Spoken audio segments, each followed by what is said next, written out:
नमस्कार. तर आज आपण पुन्हा एकदा एका नवीन रेसिपीसोबत भेटत आहोत. तर आज आपण अगदी गाड्यावर मिळतात तसे कुरकुरीत कोबीचे मंचुरियन पाहणार आहोत. तेही अगदी कमी खर्चात आणि घरच्याच साहित्यामध्ये. एका मध्यम आकाराच्या कोबीच्या गड्ड्यामध्ये साधारणतः 10 ते 15 लोकांना पुरेल इतके मंचुरियन तयार होतात. चला तर मग रेसिपीला सुरुवात करूया. इथे मी एक छोट्या आकाराचा कोबीचा गड्डा घेतलेला आहे. सुरुवातीला त्याचा देठ कट करून घ्यायचा आहे, म्हणजेच कापून घ्यायचा आहे. आता या कोबीचे मी 2 समान भाग करून घेतले आहे. आता पुन्हा एकदा त्याचे 2 भाग करून घ्यायचे आहे. जो अर्धा भाग आहे त्याचे, म्हणजे संपूर्ण कोबीचे 4 भाग करून घ्यायचे आहे आणि एक एक भाग किसणीने किसून घ्यायचा आहे. याऐवजी तुम्हाला जर सोपं जात असेल तर तुम्ही अख्खा कोबीचा गड्डा सुद्धा संपूर्ण किसून घेऊ शकता. आणि याही व्यतिरिक्त म्हटलं तर तुमच्याकडे जर चॉपर असेल तर त्यात सुद्धा तुम्ही कोबी बारीक करून घेऊ शकता. साधारणतः एवढा बारीक असा कोबी किसून घ्यायचा आहे, जसा मी तुम्हाला व्हिडिओमध्ये दाखवलेला आहे तसा. आता इथे मी सर्व कोबी किसून घेतलेला आहे. त्यामध्ये पाव चमचा हळद पावडर टाकायची आहे, अर्धा चमचा काश्मीरी लाल तिखट पावडर टाकायची आहे, 1 चमचा रेड चिली सॉस टाकायचा आहे आणि 1 चमचा सोया सॉस टाकायचा आहे. त्याचबरोबर चिमूटभर मीठ टाकायचं आहे. मीठ जरा कमीच टाकायचं, कारण सोया सॉस आणि चिली सॉसमध्ये अगोदरच खूप जास्त मीठ असतं. आता हे सर्व हातानेच व्यवस्थित मिक्स करून घ्यायचं आहे, जेणेकरून सर्व मसाले आणि सॉस व्यवस्थित कोबीमध्ये एकजीव होतील. आता या स्टेजला तुमच्याकडे जर लाल कलरचा फूड कलर असेल तर तो तुम्ही टाकू शकता चिमूटभर, पण इथे मी बीटाचा रस टाकलेला आहे 2 चमचे. आता बीटाचा रस टाकल्यानंतर पुन्हा एकदा व्यवस्थित एकजीव करून घ्यायचं आहे मिश्रण. त्यानंतर त्यामध्ये 1 वाटी कॉर्नफ्लॉवर टाकायचं आहे. कॉर्नफ्लॉवर टाकताना थोडं थोडं करून टाकायचं, सर्व पीठ एकसोबत टाकायचं नाही. कॉर्नफ्लॉवर सुद्धा व्यवस्थित मिक्स करून घ्यायचं आहे कोबीमध्ये.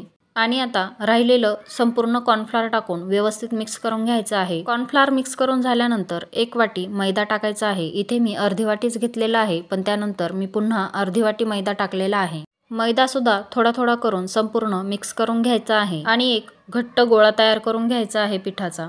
आता इथे पिठाचा घट्ट गोळा तयार करून झालेला आहे. थोडंसं तेल लावून पुन्हा एकदा व्यवस्थित घट्ट मळून घ्यायचं आहे पीठ. आणि साधारणतः कांदा भजी करायला जसं आपण पिठाची कन्सिस्टन्सी ठेवतो त्यापेक्षा सुद्धा थोडीशी घट्ट करायची आहे पिठाची कन्सिस्टन्सी. आता आपलं मंचुरियन तयार करण्यासाठीचं बॅटर तयार आहे. आता आपण मंचुरियन तयार करण्यासाठी घेऊया. त्यासाठी कढईमध्ये तेल गरम करून घेतलेलं आहे आणि तेल कडकडीत गरम करून घेऊन मीडियम टू हाय फ्लेमवरतीच मंचुरियन तयार करून घ्यायचे आहे. मंचुरियन तयार करण्यासाठी जसं आपण सांडगे तोडण्यासाठी हातामध्ये पिठाचा गोळा घेतो आणि एकसारखे सांडगे तोडतो, त्याचप्रमाणे अगदी मंचुरियनचं बॅटर सुद्धा हातात घ्यायचं आहे आणि पटापट एकसारख्या आकाराचे मंचुरियन तयार करून घ्यायचे आहे. आणि मंचुरियन तळताना सुद्धा गॅसची फ्लेम मीडियम टू हायच ठेवायची आहे, म्हणजे मंचुरियन छान कुरकुरीत होतात. मंचुरियन तळत असताना तेल जर कमी गरम असेल तर मंचुरियन कढईला चिकटतात. आणि हो, तुमचं जर कोबीचं प्रमाण कमी जास्त असेल तर तुम्ही त्याप्रमाणे मसाले सुद्धा कमी जास्त करू शकता. आणि आता सर्व मंचुरियन तयार करून झालेले आहेत. मंचुरियन छान कुरकुरीत तळून घेऊया.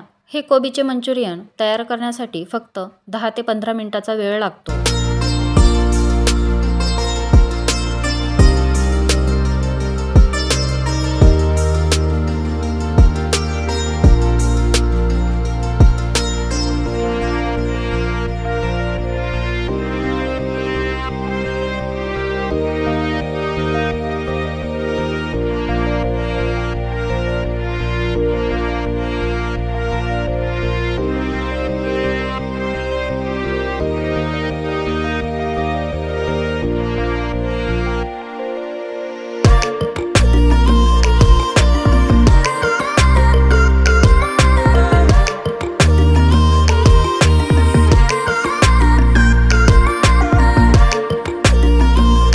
इथे हलक्याशा बदामी रंगावरती मंचुरियन तळून घेतलेले आहेत. तुम्ही पाहू शकता मंचुरियनला रंग सुद्धा किती सुरेख आलेला आहे. आता हे सर्व मंचुरियन एका भांड्यामध्ये काढून घेऊया. तुम्हाला जर हवं असेल तर तुम्ही हे मंचुरियन पुन्हा एकदा ग्रेव्हीमध्ये फ्राय करू शकता, म्हणजेच कांदा, टोमॅटो, शिमला मिरची टाकून सोया सॉस आणि चिली सॉस टाकून पुन्हा एकदा फ्राय करून घ्यायचे. पण हे मंचुरियन असे सुद्धा खायला खूप छान लागतात.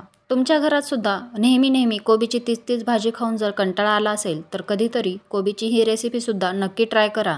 फार छान लागते आणि जास्त खर्च सुद्धा येत नाही। कशी वाटली आजची रेसिपी हे कमेंट बॉक्समध्ये नक्की सांगा आणि रेसिपी आवडली असेल तर जास्तीत जास्त लाईक करा, मित्रमैत्रिणींसोबत शेअर करा आणि चॅनलला सुद्धा नक्की सबस्क्राईब करा। रेसिपी घरी नक्की ट्राय करून पहा आणि रेसिपी तुम्हाला जमली की नाही, कशी जमली हे सुद्धा कमेंट बॉक्समध्ये नक्की सांगा। भेटूया पुढच्या व्हिडिओमध्ये, तोपर्यंत बाय बाय।